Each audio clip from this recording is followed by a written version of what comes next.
Here we are going to see about how we can handle this um, filter exceptional errors. So here you can see this Excel sheet contains um, huge number of rows. So it is more than that. um, 10. Here you can see this. uh, it's more than it has the data about more than 10 lakhs plus. So our intention is to segregate the filter using the proper way, how we can eliminate these errors and all. So that we'll see today. So here you can see it is more than 10 lakh data are there. So when we try to apply this filter, it won't support more than 10,000 categories. The reason here is the filter limitations. When it has the unique number of characters, unique number of filters more than 10,000, it won't support. It will only calculate the first 10,000 different items.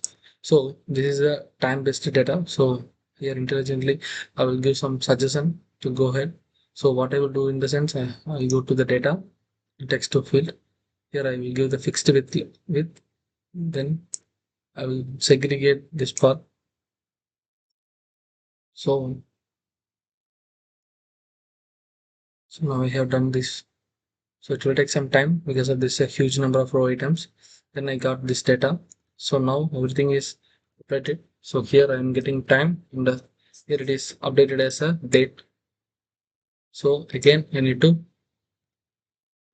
change this field type. So I will go to format cells.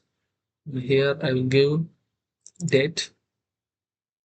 Here the date is DD this is like DDYY.